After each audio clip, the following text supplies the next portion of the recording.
13வது போக்குவரத்து கழக தொழிலாளர்களுடைய 13வது ஊதிய ஒப்பந்த பேச்சுவார்த்தையின் போது பல்வேறு காலகட்டங்களில் அந்த பேச்சுவார்த்தைகள் நடைபெற்று கடந்த 2 நாட்களாக அது வேலைநிறுத்தத்திலே போய் முடிந்தது. அந்த நிலையை மாண்புமிகு முதல்வரிடத்திலே நாங்கள் எல்லாம் எடுத்துரைத்து மாண்புமிகு முதல்வர் அவர்கள் உடனடியாக 1250 கோடி ரூபாய் நிதியை ஒதுக்குவதற்கு ஒப்புக்கொண்டிருக்கிறார்கள்.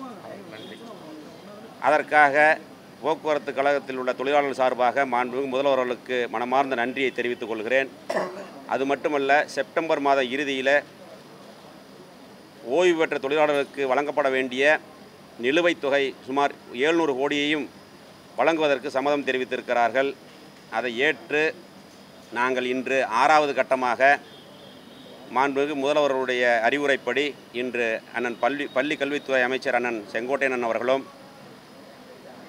மின்சாரம் மற்றும் ஆயத்தூர்வினுடைய அமைச்சர் அண்ணன் தங்கமணியன் அவர்களும் எங்களது அண்ணா தொழிற்சங்க பேரவையினுடைய செயலாளர் முன்னாள் சட்டமன்ற உறுப்பினர் அண்ணன் சின்னசாமி அண்ணன் அவர்களும் எங்களுடைய போக்குவரத்து துறையினுடைய முதன்மை செயலாளர் அவர்களும் கலந்து பேசி இந்த வேலைநிறுத்தத்தில் ஈடுபட்ட 10 தொழிற்சங்க பிரதிநிதிகளுடன் இன்று பேச்சுவார்த்தை முடிவுற்று நடைபெற்று கொண்டிருக்கக்கூடிய இந்த வேலைநிறுத்தத்தை வாபஸ் பெற்றிருக்கிறார்கள். அதற்கு தொழிற்சங்கத்துக்கு அனைவருக்கும் நன்றியை தெரிவித்துக் கொள்கிறேன்.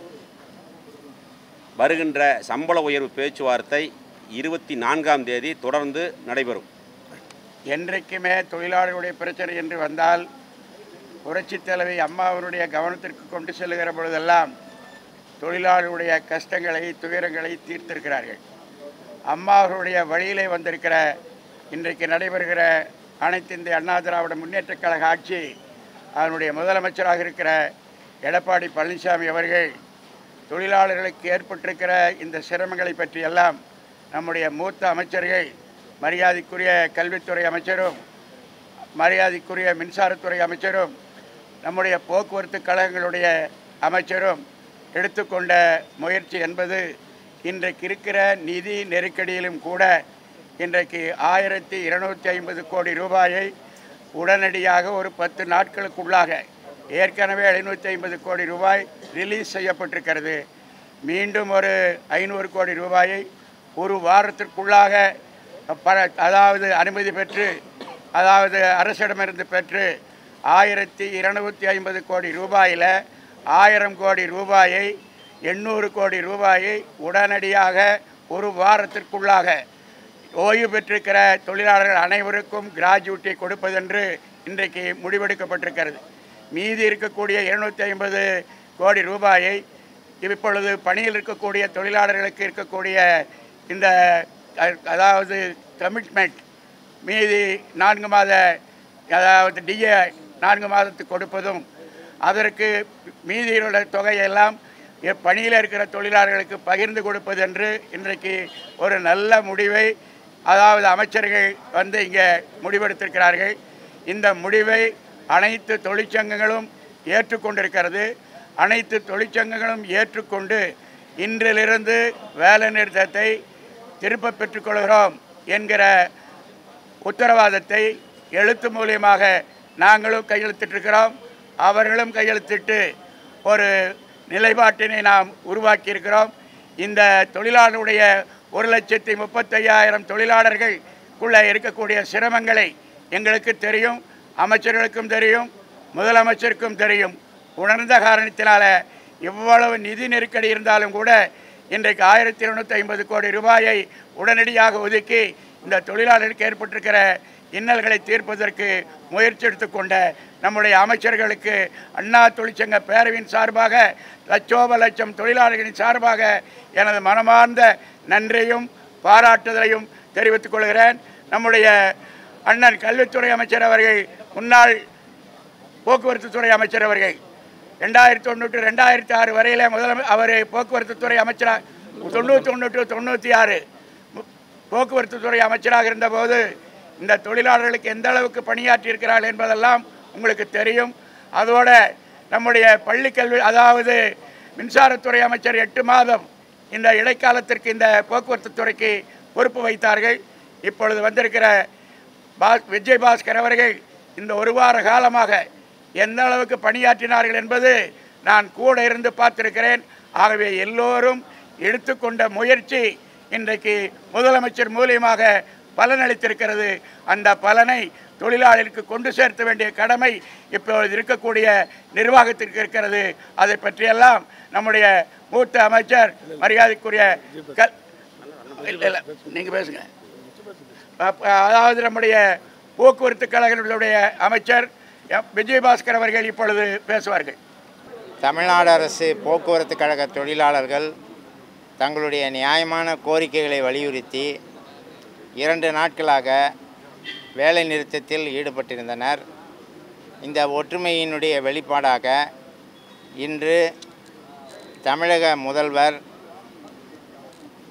தமிழகத்தினுடைய பள்ளிக்கல்வி அமைச்சர், மின்துறை அமைச்சர் மற்றும் போக்குவரத்துறை அமைச்சர் ஆகிய 3 அமைச்சர்களை கொண்ட ஒரு குழுவை அமைத்து இந்த போராட்டத்தை ஒரு முடிவுக்கு கொண்டு வருவதற்காக இந்த போராட்ட குழுவில் உள்ள அனைத்து தொழிற்சங்க தலைவர்களையும் அழைத்து பேச்சுவார்த்தை நடத்தினார்கள்.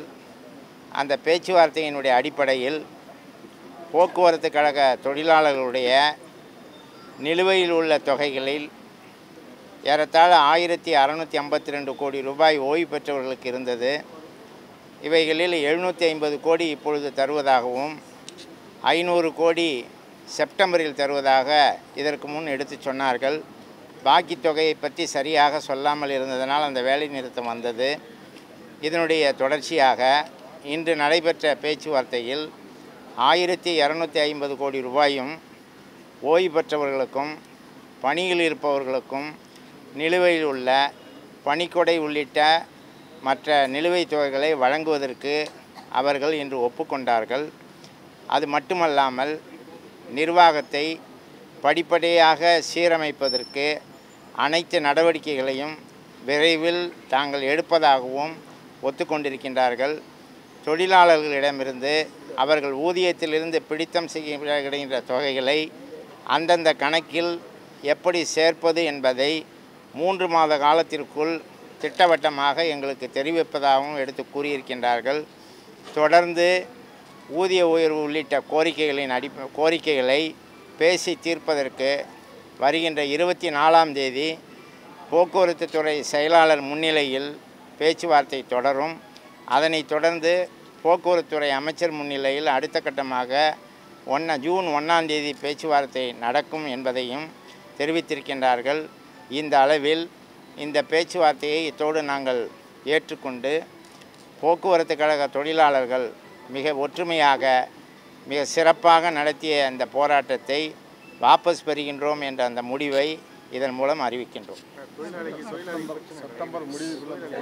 தொழிலாளர்களுடைய வேலை நிறுத்தத்தில் ஏற்பட்ட தொழிலாளர்களுக்கு எல்லா விதமான பாதிப்புகளையும் நிவர்த்தி செய்வதாகவும் அந்த வேலை நிறுத்தத்தில் இருந்த நாட்களை விடுப்பு நாட்களாக அவர்கள் கருதுவதற்கான நடவடிக்கைகள் எடுப்பதாகவும் அவர்கள் மீது எந்த நடவடிக்கைகள் எடுத்திருந்தாலும் அந்த நடவடிக்கைகளை திரும்ப பெறுவதாகவும் அவர்கள் உறுதியளித்திருக்கிறார்கள்.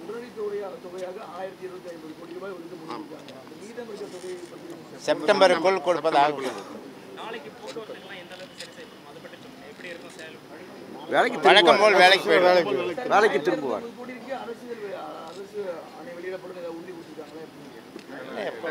உடனே இன்னொரு 1 வீக்குள்ள நான் கொடுத்துட்றேன்.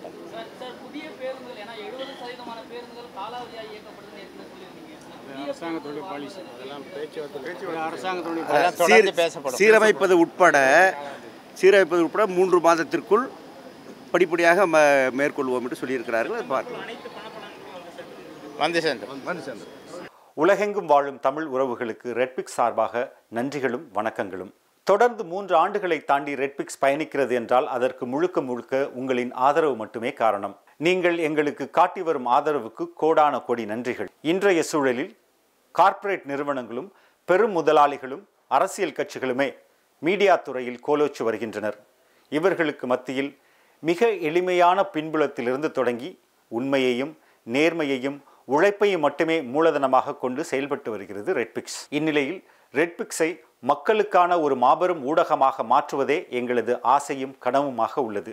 இதற்கு பெருமளவில் நிதியுதவியும் தேவைப்படுகிறது. உங்களின் ஆதரவோடு வளர்ந்த இந்நிறுவனத்தை அடுத்த கட்டத்திற்கு எடுத்துச் செல்ல உங்களையே நாடியுள்ளோம். எந்த ஒரு அரசியல் சாயமும் இன்றி, எந்த ஒரு கார்ப்பரேட்டின் தலையீடும் இன்றி மக்களுக்கான செய்திகளை உண்மையாகவும் நேர்மையுடனும் வழங்க வேண்டும் என்பதே எங்களது ஆசையும் கனவும். எனவே எங்களுக்கு தாராளமாக நிதி உதவி செய்து எங்களுக்கு உதவுங்கள். எங்களுக்கு நிதி உதவி செய்ய நீங்கள் முன்வந்தால் உங்கள் காசோலைகளை Redpix media private limited, number 21, first main road, CID colony, Mylapore, Chennai 4 என்ற முகவரிக்கும், அல்லது நீங்கள் எங்கள் வங்கியில் நேரடியாக பணம் செலுத்த விரும்பினால் Dena bank, Alwarpet branch, account number 086311023903 என்ற அக்கவுண்ட் நம்பருக்கு அனுப்புங்கள். மேலும் வங்கியின் விவரங்கள் IFSC கோட் BKDNO620863. நீங்கள் கொடுக்கும் ஒவ்வொரு ரூபாயும் ஒரு நேர்மையான, உண்மையான செய்தி சேனல் ஒன்றை உருவாக்க நிச்சயம் உதவும். நன்றி.